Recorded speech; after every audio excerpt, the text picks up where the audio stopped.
प्रसन्न, वर मांगो।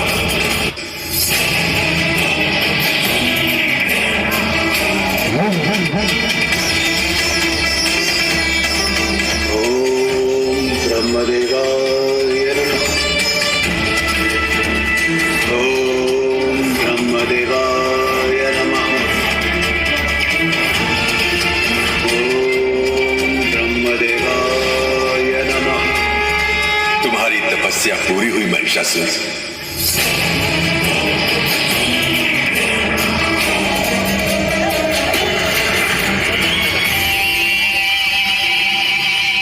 राम ब्रह्मदेव। मैं प्रसन्न, वर मांगो।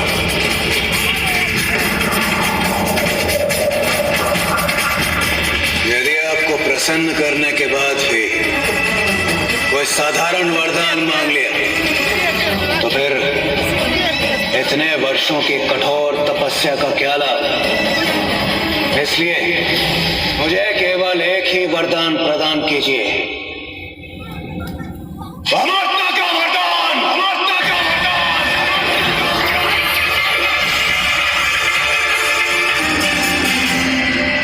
अमरता प्रदान कीजिए मुझे, अमरता। तुम अच्छी तरह से जानते हो महिषासुर, जिसका जन्म हुआ है उसकी मृत्यु तो होनी ही है।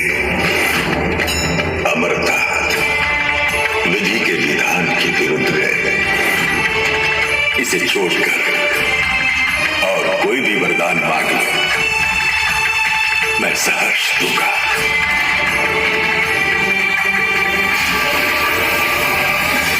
तो फिर उचित है,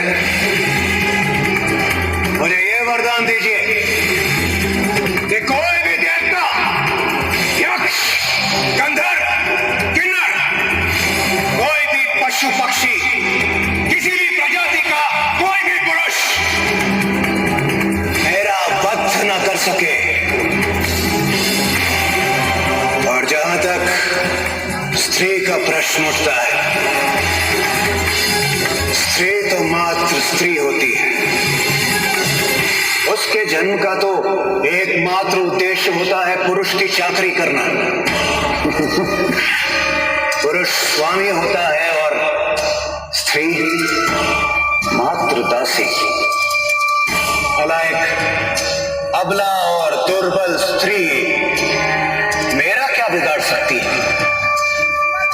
कुछ भी नहीं बिगाड़ सकती। महिषासुर का कुछ नहीं बिगाड़ सकती। तथास्तु, तथास्तु, तथास्तु।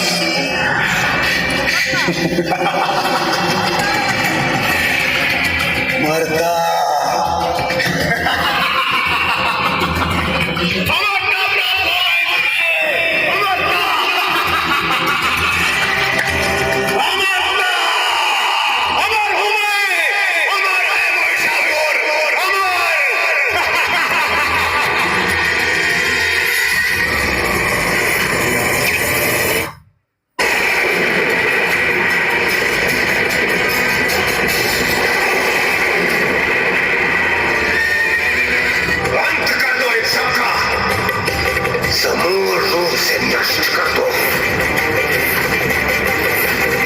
जिससे ये तुच्छ देवता पुनः किसी असुर पर आक्रमण न कर सके।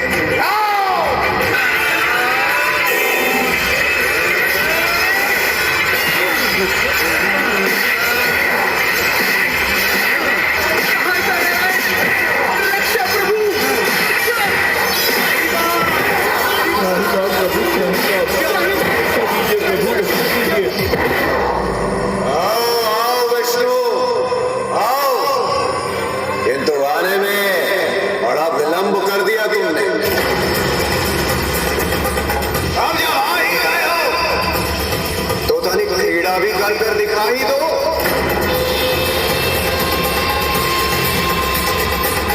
किंतु अपना सबसे सर्वश्रेष्ठ, सबसे शक्तिशाली अस्त्र का ही प्रयोग करना और स्मरण रखना, तुम्हारे कोई अस्त्र काम नहीं आएंगे। सारे के सारे व्यर्थ हैं।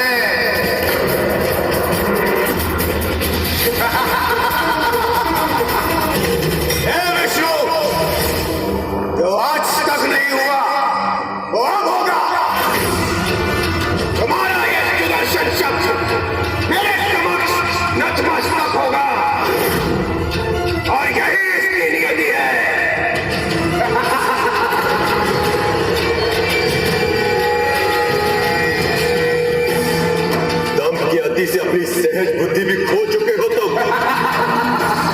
अब ये सुदर्शन चक्र ही तुम्हें तुम्हारी विलक्षणता का आभास दिलाएगा।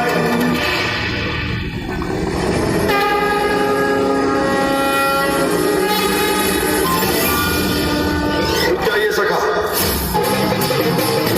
ब्रह्मदेव के वरदान के बाद किसी भी पुरुष के लिए इस दुष्ट के प्राण लेना संभव नहीं है। यदि आपके सुदर्शन चक्र से इसकी मृत्यु हो गई तो ब्रह्मदेव के वरदान की महिमा भी भंग हो जाएगी। ये पापी, अत्याचारी, फिर भी इसे जीवित रहना होगा। इस भेद को समझने में मुझे भी समय लगा सका, पर यही विधि का विधान है।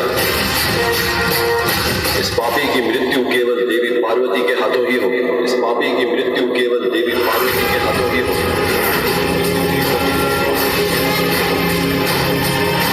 आप निश्चिंत रहे, ये संकल्प देवी पार्वती पहले ही ले चुकी है और इस उद्देश्य को पूर्ण करने के लिए वो जल्द ही नया अवतार भी लेंगे।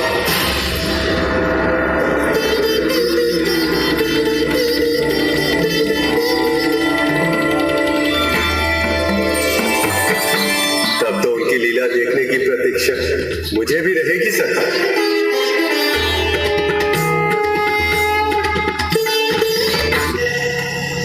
नारायण नारायण। तो किस विषय में चर्चा करना चाह रहे थे आप देव ऋषि? आप तो जानते हैं कि स्वर्ग के सहज संचालन में मैं सहायता करता हूं और एक मार्गदर्शक होने के नाते मुझे लगता है कि आपको अपना उत्तराधिकारी चुन लेना चाहिए ताकि स्वर्ग का साम्राज्य आपकी मृत्यु के पश्चात असुरों के पास ही रहे। नारायण नारायण। मृत्यु और मेरी त्रिलोक विजेता महिषासुर की मृत्यु। आप कदाचित ये भूल रहे हैं, आपके नारायण नारायण श्री हरि विष्णु भी मुझे पराजित नहीं कर पाए।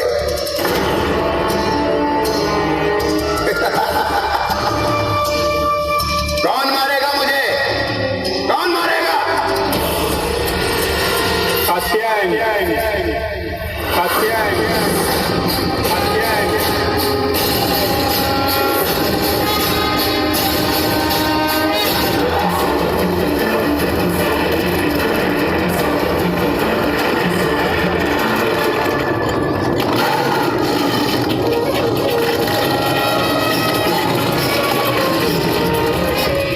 मैंने सुना था कि तुम अत्यंत सुंदर हो।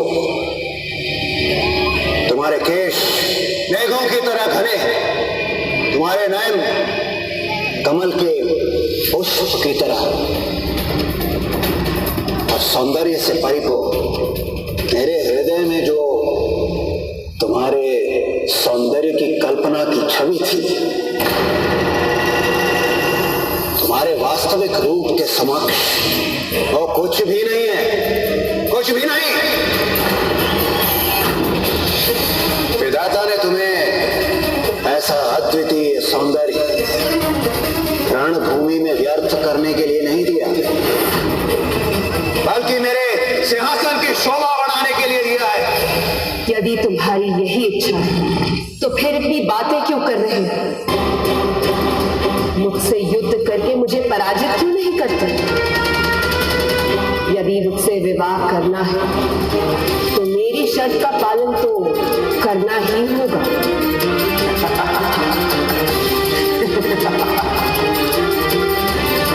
कोमल पुष्प अग्नि से भिड़ा नहीं करते सुंदरी। तुम्हें मेरी शक्ति का तनिक भी आभास नहीं है।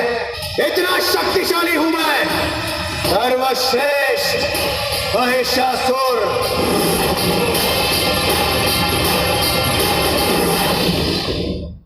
तो फिर अपनी शक्ति का अनुचित प्रयोग क्यों करता है तू?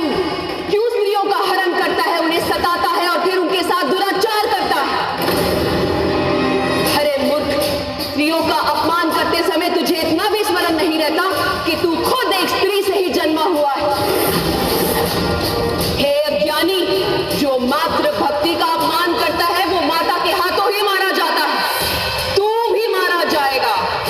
अपना नारे बंद कर, अपना अनर्गल प्रलाप। विजेता महिषासुर हूं मैं। यदि तुम ठीक से नहीं मानी तो इन्हीं सुंदर केशों से घसीट कर ले जाऊंगा तुझे मैं यहां से।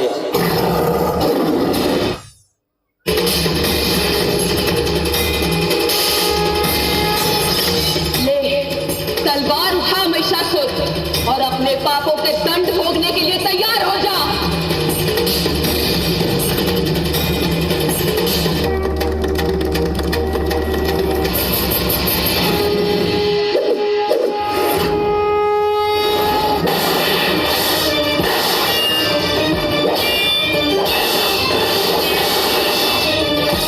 प्रयत्न कर रहा था।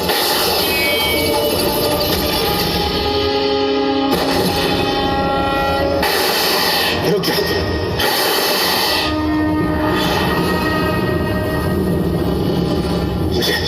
मुझे क्षमा कर दो, क्षमा कर दो मुझे देवी, मुझे क्षमा कर दो। यदि इसी बुद्धि का उपयोग तूने समय पे किया होता तो आज तेरी ये दशा नहीं होती महिषासुर। परंतु अपने अभिमान के अंधकार में तू इतना चूर था कि तूने अपने गुरु का सुझाव भी नहीं माना था। और अब बहुत देर हो चुकी है। तेरे पाप क्षमा करने योग्य नहीं है।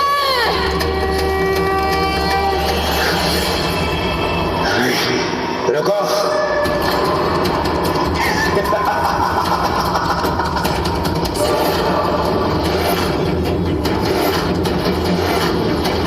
नहीं मार सकती आप मुझे।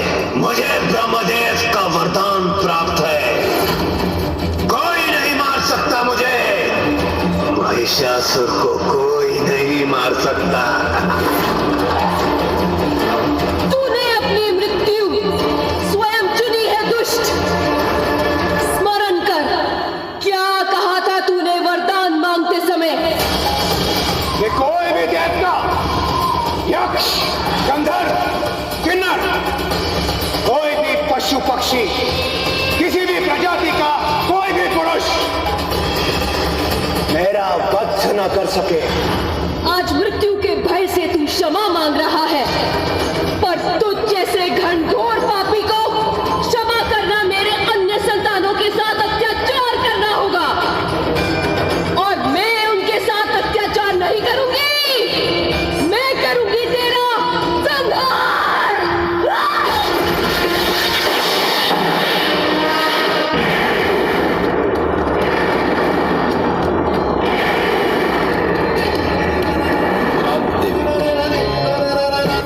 देवी, कुछ समय पहले आपने मुझसे प्रश्न किया था कि आप कौन हैं। आज ना मुझे केवल बल्कि सभी को, समस्त संसार को आपने स्वयं अपना परिचय दिया है। आपने सिद्ध किया है कि आप जगत जननी शक्ति स्वरूपा है। आप कर सकती हैं, कोई और सोच भी नहीं सकता।